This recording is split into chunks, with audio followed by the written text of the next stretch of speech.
Alright everyone, welcome to the Rugby League History channel. Tonight I'm coming back at you with another season review, and tonight it's going to be the 2008 Manly-Warringah Seagulls retro season review. Before I get into the video, if you've not yet subscribed to the channel, please consider doing so. I'm at 424 subscribers last time I checked, looking to get to 450 by the end of the year, and thank you to everyone that's recently subscribed to my channel. Getting into this Manly-Warringah 2008 retro season review. The club finished second on the competition ladder. They played 24 games that year, 17 wins, 7 losses, 2 byes, points differential of 290 plus. They finished on 38 competition points. They only missed out on the minor premiership due to for and against. There was 3 teams that finished on 38 points that year: Melbourne in first, Manly in second, and Cronulla Sutherland in third. Des Hasler was the head coach that year. Matt Arthur was the captain. Matt Arthur finished as the top point scorer for the club that year with 169. Brett Stewart, he finished with 22 tries that year. He was also the competition's top try scorer that year. The biggest crowd that they got, home crowd, was 18,970 against Parramatta. And the average home attendance for 2008 for Manly was 14,118 people. Coming into the year, they finished 2007 as runners-up against Melbourne. Of course, we all know that season's been declared null and void due to the salary cap breaches that Melbourne had. In round 1 of the competition, they suffered a 16-10 loss against Cronulla in the Battle of the Beaches. And then the following week, they lost 13 points to 12 against Newcastle.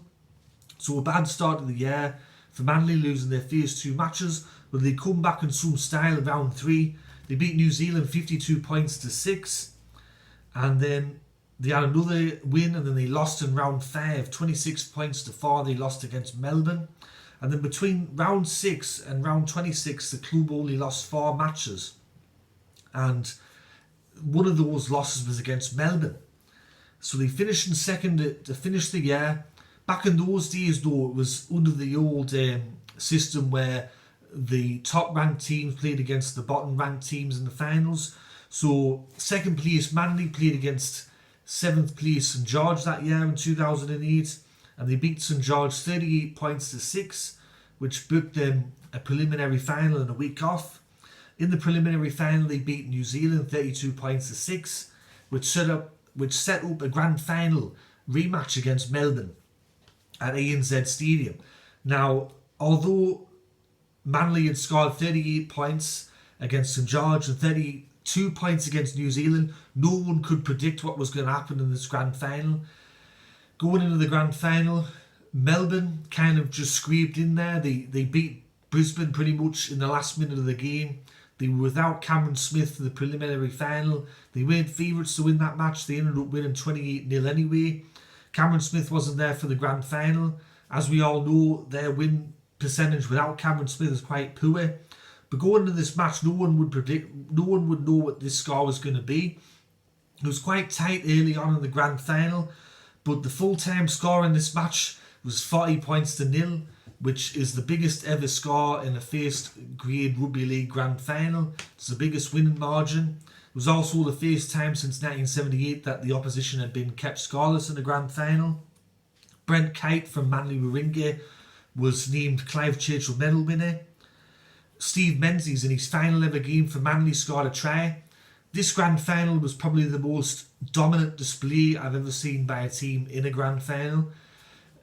The way that the game panned out, it was like something off a Hollywood script, something out of a Disney film. Just everything seemed to go right for Manly. And with Menzies scoring towards the end, it was just... I don't even think Steven Spielberg or someone like that could come up with an ending like that. To put it in perspective though, Manly beat Melbourne 40 points to 0. They got their revenge from the year before. But Steve Matai, he only kicked 2 from 4 goals. Matt Arthur missed both of his conversions. So the score could have been 48-0 if those conversions would have gone over.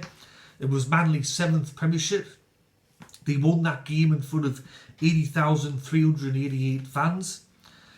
Now, another interesting stat from the year was 14 times Manly scored more than 30 points in a game, so they were quite capable of scoring points that year.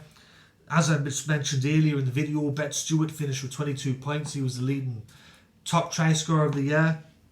But also Michael Robertson, he scored a hat-trick in that grand final, and that took his tally up to 18 tries for the year. David the Wolfman Williams, he got 14 tries for the year.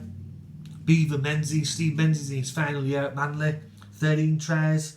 And Steve Bell, he got 11. So there was plenty of players that crossed the white line very often for Manly in 2008. They were a great team to watch. As I said, that was probably one of the most dominant displays in a grand final I'll ever see, probably ever in my life. It's the most dominant, but I doubt I'll ever see another display like that ever in a grand final.